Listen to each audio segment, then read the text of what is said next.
안녕하세요. 디자인 열정덩어리 이대영입니다. 이곳은 고객님께서 집을 크림하게, 화이트하게, 그리고 또 약간 우드 포인트도 넣어서 만들어 달라고 하셨는데, 고객님께서 원하셨던 것들을 제가 한번 구현하기 위해서 어떤 것들을 한번 넣었는지 보여드리도록 할게요.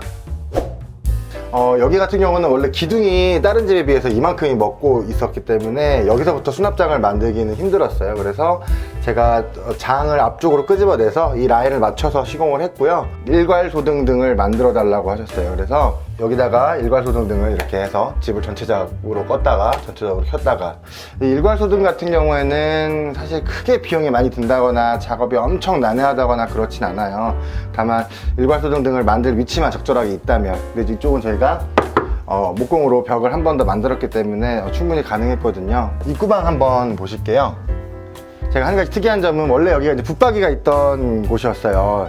김치냉장고가 갈 곳이 없어서 어떻게 할까 고민을 하다가 얘를 입구방 쪽에다가 제가 배치를 했어요. 그래서 보통 이렇게 짜투리 공간이 있는데 이런 곳에 키 큰 망장이 보통 많이 들어가죠. 근데 키 큰 망장 같은 경우에는 이 가로 사이즈가 30cm가 최소 단위예요. 단열을 잡고 하다 보니까 공간이 좁아져서 얘가 키 큰 망장은 안 되니까, 그러면 위아래로 망장을 나눠보자 해서 제가 이렇게 수납을 위아래로 다 나눠서 넣어놨어요.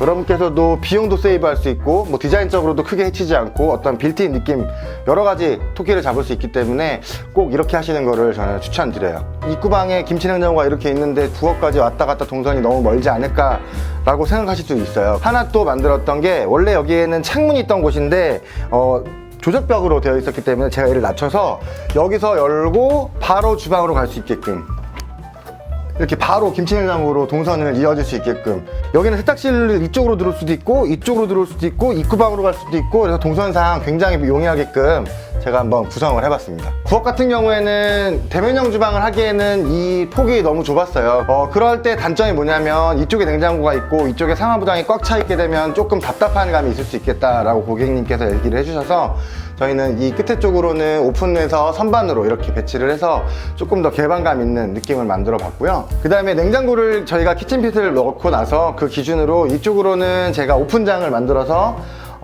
간단한 커피 머신이라든가 이쁜 토스트기 이런 것들을 넣게끔 오픈 공간을 만들었고요. 지저분하게 밥솥이라든가 전자레인지가 어떻게 가냐라고 했을 때, 저는 그래서 얘를 뒤로 돌려서, 얘가 어떤 빌트인 느낌은 아니기 때문에 이쁘게 가전이 자리를 잡고 있다 그런 게 아니거든요.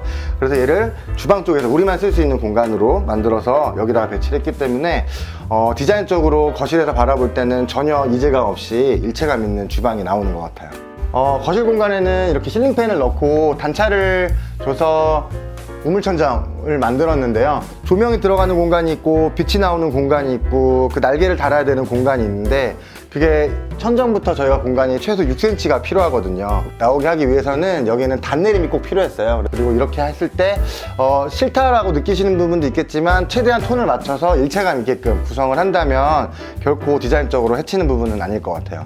이렇게 저희가 필름 마감으로 여기를 이렇게 매지 라인을 주면서 이 한 판 한 판 있게끔 이렇게 만들었어요. 이것은 디자인적인 요소도 있겠지만, 정확한 건 이렇게 여기를 히든 도어로 만들어서 얘를 터닝 도어를 보이지 않게끔 만드는 목적이 크죠. 그래서 이렇게 했을 때 저희가 이 TV 자리를 바라봤을 때는 어떤 게 문이다 라고 느낌이 없도록 최대한 이렇게 일체감 있는 느낌을 내는 게 중요할 것 같아요. 욕실을 보여드릴게요. 욕실 같은 경우에는 무광 세면대에다가 무광 수전을 넣음으로써 조금 더 같은 무광으로 일체감 있는 느낌이 나올 것 같고요. 그리고 여기는 욕조를 넣고 제가 젠다이를 이 안쪽까지 연장을 해서 만들었어요. 우리가 이 코너 선반이 나중에 쓰시게 되면 어쨌든 소모품이기 때문에 덜렁거리기도 하고 물때도 끼고 이러는데, 그런 부분 없이 우리는 바로 이 공간을 활용하면 되니까 조금 더 영구적으로 깔끔하게 쓰실 수 있겠죠.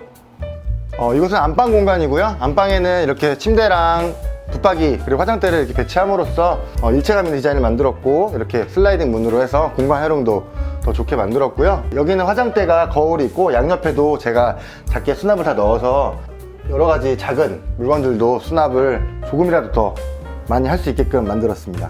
여기 밑에도 이렇게 보시면 다 수납이 이렇게 들어가 있죠. 여러분께서 욕실을 인테리어를 했는데 신발이 닿는다거나 그런 경우가 있어요. 근데 그거는 저희가 바닥을 최대한 밑으로 낮춰서 공사를 하더라도 집 자체가 이 공간이 낮은 집은 어쩔 수가 없거든요. 여기가 딱 그런 상황이었는데 할 수 있는 한 최대한 낮춰보고 그 다음에 이 문을 대리석을 올려서 대리석 두께감을 한 3cm 정도 문지방만 올려서 이렇게 간단하게 해결할 수 있는 것도 하나의 팁일 것 같아요. 이곳은 고객님께서 처음 기획 단계부터 집에 들어오면 어떤 따뜻한 감성을 느끼고 싶다, 사실 그런 느낌에서는 크림화이트만한 게 없고 크림화이트에다가 고객님께서 요소 갖다 놓으실 수 있는 이런 우드 포인트들이 있을 것 같아요. 인테리어를 하실 때 인테리어로 100%를 만드는 것보다는 인테리어를 한 8, 90%를 만들어 놓고 나머지 10%는 어떤 소품이라든가 가구 이런 포인트들로 100%를 만들어서 여러분께서 원하시는 이쁜 인테리어를 하실 수 있을 것 같아요. 오늘은 여기까지 하고요. 다음에 또 인사드릴게요.